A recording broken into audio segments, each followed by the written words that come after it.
Welcome back. Bulletin کا آغاز کریں گے۔ سب سے پہلے بات کریں گے اسرائیل نے ایران پر حملہ کر کے جنگ کا آغاز کر دیا۔ اسرائیلی حملے میں ایرانی آرمی چیف میجر جنرل محمد باقری، پاسداران انقلاب کے کمانڈر میجر جنرل حسین سلامی، سینٹرل ہیڈ کوارٹر کے کمانڈر میجر جنرل غلام علی راشد اور آیت اللہ خامنئی کے مشیر علی شمخانی شہید ہو گئے۔ فریدون عباسی اور محمد مہدی تہرانچی سمیت 6 جوہری سائنسدانوں نے بھی جام شہادت نوش کیا۔ تہران میں رہائشی عمارت پر حملے میں 5 افراد لقمہ اجل بنے، 50 زخمی ہیں۔ اسرائیل نے ایران پر پھر حملہ کیا ہے۔ تازہ حملے میں تبریز شہر کے فوجی اڈے کو نشانہ بنایا گیا ہے۔ حملہ 12:30 بجے کیا گیا، جس کے بعد آگ بھڑک اٹھی۔ غیر ملکی میڈیا کا کہنا ہے تبریز میں شاہد فقیری ملٹری ہوائی اڈے کو نشانہ بنایا گیا۔ شاہد فقیری ملٹری ہوائی اڈے پر متعدد لڑاکا طیارے کھڑے تھے۔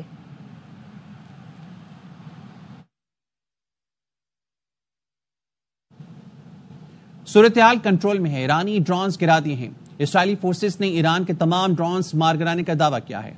اسرائیلی فورسز کا کہنا ہے اب تک کوئی ڈرون اسرائیل تک نہیں پہنچ سکا۔ اسرائیلی فضائیہ کے طیاروں نے سرحدوں کے باہر ڈرون مار گرائے۔ اسرائیل نے لوگوں کو محفوظ مقامات پر رہنے کی ہدایت ختم کر دی۔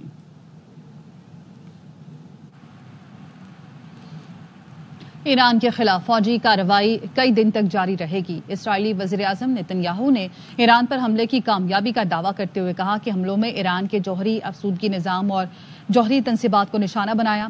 ایران کے پاس 9 ایٹم بم تیار کرنے کے لیے درکار یورینیم موجود ہے۔ یہ آپریشن اتنے دنوں تک جاری رہے گا جتنے دن اس خطرے کو دور کرنے کے لیے لگیں گے۔ اسرائیل نے اپنی بقا کی خاطر ایرانی خطرے کو ختم کرنے کے لیے ٹارگیٹڈ ملٹری آپریشن شروع کیا ہے۔ تہران میں پاسداران انقلاب کے صدر دفتر اور کئی جوہری سائنسدانوں کو بھی نشانہ بنایا۔ ہم اسرائیل کی تاریخ کے فیصلہ کن موڑ پر ہیں۔ ہماری لڑائی ایرانی عوام نہیں بلکہ ایرانی آمریت سے ہے۔ حملے کا پہلا مرحلہ مکمل کر لیا ہے۔ جنگ 2 ہفتے جاری رہ سکتی ہے۔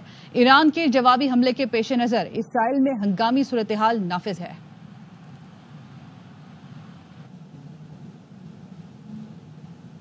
سعودی وزیر خارجہ فیصل بن فرحان نے ایرانی ہم منصب سے فون پر بات کی۔ فیصل بن فرحان نے عباس عراقچی سے ٹیلی فونی گفتگو میں اسرائیلی حملے کے بعد کی صورتحال پر تبادلہ خیال کیا۔ کہا ایرانی سرزمین پر اسرائیلی حملے کی مذمت کرتے ہیں۔ اسرائیلی حملے سے سفارتی حل تلاش کرنے کی کوششوں میں رکاوٹ ہیں۔ سعودی عرب بات چیت کے ذریعے تنازع حل کرنے کی ضرورت پر زور دیتا ہے۔ ایران نے اسرائیلی حملوں کے خلاف سلامتی کونسل کا ہنگامی اجلاس بلانے کی درخواست کر دی ہے۔ اقوام متحدہ میں ایرانی مشن نے سلامتی کونسل کے صدر کو خط لکھ دیا، جس میں کہا گیا ہے کہ اسرائیل نے امریکہ کی حمایت سے حملے کیے، جو اقوام متحدہ کے چارٹر اور بین الاقوامی قوانین کی خلاف ورزی ہے۔ اس کے خطرناک نتائج علاقائی اور بین الاقوامی امن و سلامتی کو خطرے میں ڈال رہے ہیں۔ سلامتی کونسل اسرائیل کے مجرمانہ اور جارحانہ حملوں پر فیصلہ کن کارروائی کرے۔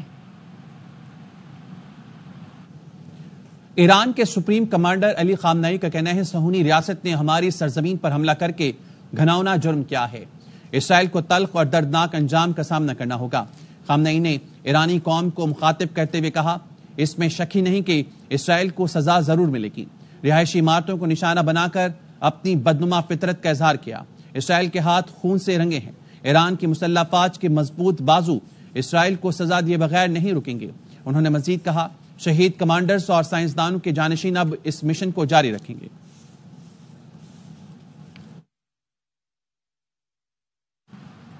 ایران کے سپریم کمانڈر علی خامنئی کا کہنا ہے کہ صہیونی ریاست نے ہماری سرزمین پر حملہ کر کے گھناؤنا جرم کیا ہے۔ اسرائیل کو تلخ اور دردناک انجام کا سامنا کرنا ہوگا۔ خامنئی نے ایرانی قوم کو مخاطب کرتے ہوئے کہا کہ اس میں شک ہی نہیں کہ اسرائیل کو سزا ضرور ملے گی۔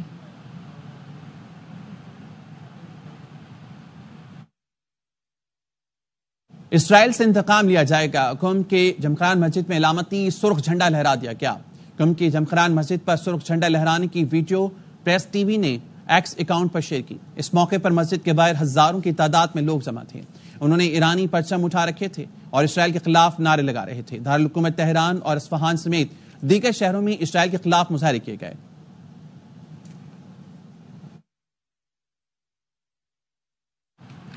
پاکستان نے اسرائیلی حملوں کی شدید مذمت کرتے ہوئے ایران سے مکمل یکجہتی کا اظہار کیا ہے۔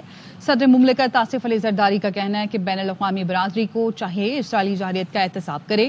وزیر اعظم شہباز شریف کا کہنا ہے خطے کے مزید غیر مستحکم ہونے کا خطرہ ہے، اقوام متحدہ کشیدگی روکنے کے لیے فوری اقدامات کرے۔ اسحاق ڈار نے کہا اسرائیل کے گھنونے اقدام نے بین الاقوامی قانون کی بنیاد ہلا دی ہے۔ ترجمان دفتر خارجہ کا کہنا ہے کہ ایران دفاع کا حق رکھتا ہے۔ قومی اسمبلی میں ایران پر اسرائیلی جارحیت کے خلاف مذمتی قرارداد منظور کر لی گئی۔ قرارداد میں کہا گیا ہے پاکستان ایرانی حکومت اور عوام سے مکمل یکجہتی کا اظہار کرتا ہے۔ ایران کی خود مختاری اور سلامتی پر حملہ کیا گیا۔ ایران کو اپنی خود مختاری کے تحفظ کا حق حاصل ہے۔ سیکیورٹی کونسل OIC کا فوری اجلاس طلب کیا جائے اور اسرائیلی جارحیت کو فوری روکا جائے۔ اسپیکر قومی اسمبلی سردار ایاز صادقی اسرائیل کے ایران پر حملے کی شدید مذمت۔ ان کا کہنا ہے کہ اسرائیل دہشت گرد ہے، اسے ریاست نہیں مانتے۔ اسرائیلی جارحیت ایران کی خود مختاری پر حملہ ہے۔ پاکستان کی پارلیمان اور عوام ایرانی عوام سے یکجہتی کا اظہار کرتے ہیں۔ کو ریاست نہیں مانتے، ہم نہیں مانتے نا جی، وہ جنہوں نے مانا ہوا ان کے لیے عرض کر رہے ہیں، مگر ہمارے لیے پاکستان کے لیے ریاست نہیں، ہمارے لیے تو ریاست ہے ہی نہیں نا جی، ہم تو اس کو تسلیم ہمارے لیے دہشت گردی ہے۔ بالکل۔ میں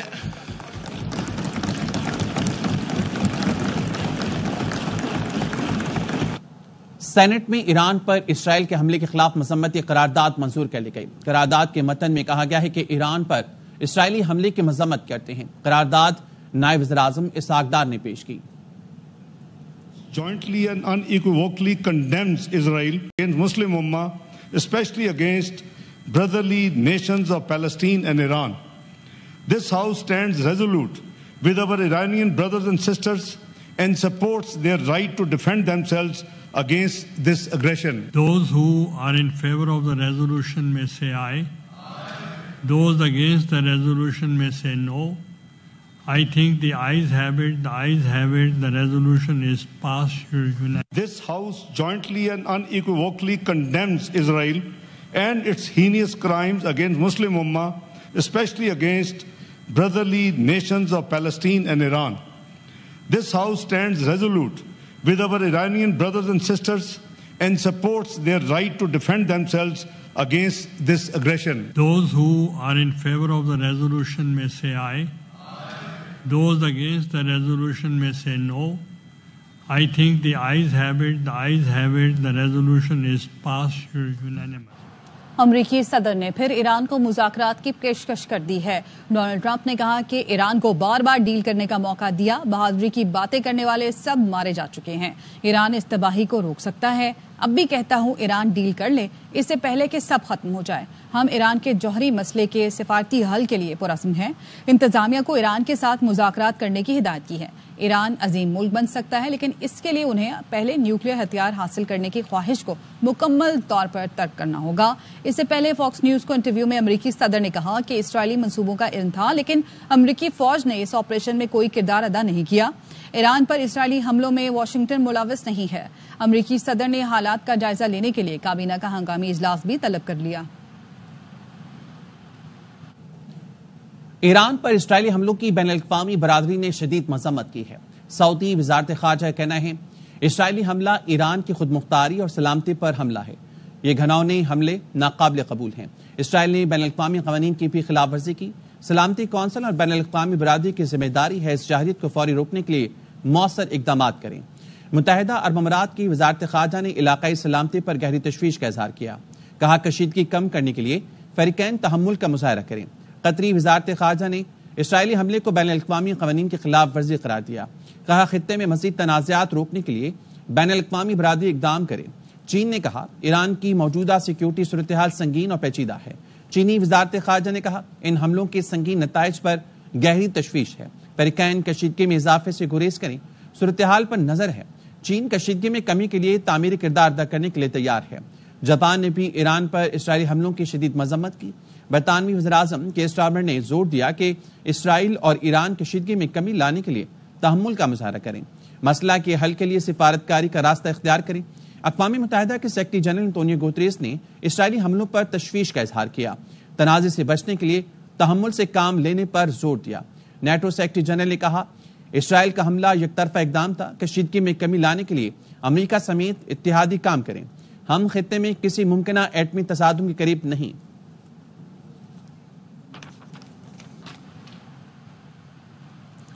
خبردار، ایران کا ساتھ نہیں دینا، لبنان نے حزب اللہ کو انتباہ کر دیا۔ غیر ملکی میڈیا کا کہنا ہے کہ لبنان کی حکومت نے حزب اللہ کو متنبہ کیا ہے کہ وہ ایرانی پراکسی کا حصہ نہ بنے، اسے برداشت نہیں کیا جائے گا۔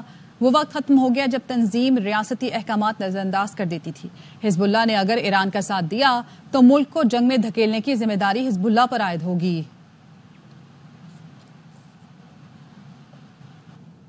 ایران پر اسرائیلی حملے کے بعد بین الاقوامی منڈی میں خام تیل کی قیمتوں میں اضافہ ہو گیا۔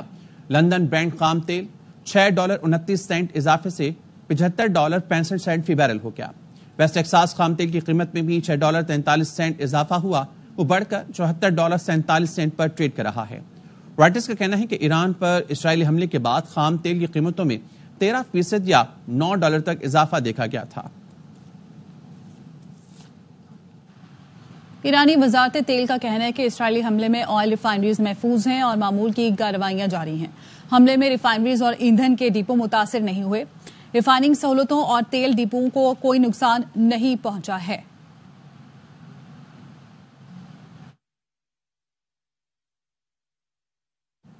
اسرائیلی جارحیت کے باعث ایرانی ایئر اسپیس کی بندش، پی آئی اے نے گلف ممالک سمیت ٹورنٹو اور پیرس کی پروازوں کا فلائٹ پلان تبدیل کر دیا۔ ترجمان پی آئی اے کا کہنا ہے گلف جانے والی پروازیں عمان کی فضائی حدود استعمال کر رہی ہیں۔ سعودی عرب، بحرین، متحدہ عرب امارات کی پروازیں مسقط فلائٹ انفارمیشن ریجن سے گزر رہی ہیں۔ ٹورنٹو اور پیرس جانے والی پروازیں بھی عمان کی فضائی حدود استعمال کر رہی ہیں۔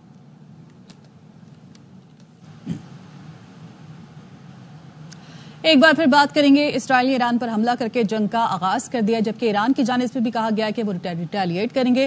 اس دوران سعودی عرب کی جانب سے بھی اس حملے کی مذمت کی گئی ہے۔ اس تمام صورتحال پر بات کریں گے۔ راشد ولی جنجوعہ صاحب ہمارے ساتھ موجود ہیں۔ راشد ولی جنجوعہ صاحب، اب ہم دیکھ رہے ہیں کہ جو سعودی عرب ہے اس کی جانب سے بھی کنڈیم کیا گیا ہے اس حملے کو، اور اس کے ساتھ ساتھ جو عرب ممالک ہیں ان کی جانب سے بھی مذمت کی جا رہی ہے۔ آپ صورتحال کو آپ آگے کیسے جاتا دیکھ رہے ہیں اور اگلے 24 گھنٹے میں آپ کیا دیکھ رہے ہیں؟ دیکھیے، یہ اس وقت اسرائیل نے یہ جو اٹیک شروع کیے ہیں، اب اس کو حملے کو وہ حتمی ایک نتیجے کی طرف لے کے جائیں گے، کیونکہ اگر اس وقت ان کا یہ مطمع نظر یہ تھا کہ اسرائیل کی سیکیورٹی کو خطرہ ہے جوہری افزودگی سے، اور وہ افزودگی اس اسٹیج سے آگے بڑھ گئی ہے کہ وہ بوم گریڈ کیپیبلٹی کی طرف جا رہے ہیں، تو وہ کیپیبلٹی صرف ایک اٹیک سے تو ختم نہیں ہوگی، کیونکہ دو کی یہ ایک بڑی کامیابی ہے، اس کی جوہری جو سائنسدان ہے اور لیڈرشپ ہے ملٹری، اس کا جانی نقصان ہوا ہے، مگر ابھی تک یہ کچھ اطلاعات کلیئر نہیں ہے کہ وہ نتانز میں اور فردو میں جو انڈر گراؤنڈ ان کی وہ 40-50 میٹر نیچے ہے جو فیسلٹی ہے، اس کو نقصان پہنچا ہے یا نہیں پہنچا ہے، انفراسٹرکچرل ڈیمیج کتنا ہے، ایران کی سٹیج پہ تھا، یہ کافی مبہم چیزیں ہیں، اور جب تک اس پہ کلیئرٹی نہیں ہوگا تو اب چونکہ وہ روبیکون کراس کر گیا ایران، تو ایران جو ہے وہ اب اس کو معاملے کو ایسکیلیشن کی طرف لے کے جائے گا، وہ اس کو رسپونڈ کرے گا، اس کو ایز اے کیزز بلا استعمال کرے گا اسرائیل، اور مزید حملوں میں وہ شدت لائے گا، اور جب تک اس کو یہ یقین نہیں ہو جاتا کہ یہ صلاحیت بالکل ختم ہو گئی ہے، اس وقت تک یہ حملے جاری رکھے گا۔ اور اس میں دیکھیے یہ اس طریقے سے جو پریسائز ٹارگیٹنگ ہے، جتنی مرضی آپ کی ٹیکنالوجی ایڈوانس ہو، جب تک انسائڈر جاب نہ ہو تو آپ اس میں کامیابی حاصل نہیں کر سکتے، تو اس کو بھی رول آؤٹ نہیں کیا جا سکتا کہ ایران کے اندر بھی ایسی فیکشنز ہو سکتی ہیں جو اس کی مدد کر رہی ہوں۔ تو اس وقت ایران کے لیے بہت دشواری کا سامنا ہے ان کو، اور آپشنز ان کی محدود ہیں۔ ابھی وہ ڈرون سے انہوں نے حملہ کیا ہے، فالو اپ کریں شاید وہ میزائلز کے ساتھ، مگر ان کی کوئی اس کے علاوہ آپشنز کائنیٹک ڈومین میں نہیں ہے۔ ایران کو بہت دشواری کا سامنا ہے، آپشنز بہت محدود ہیں۔ بہت شکریہ آپ کا راشد ولی جنجوعہ صاحب گفتگو کرنے کے لیے۔ یہاں وقت ہوا ایک بریک کا۔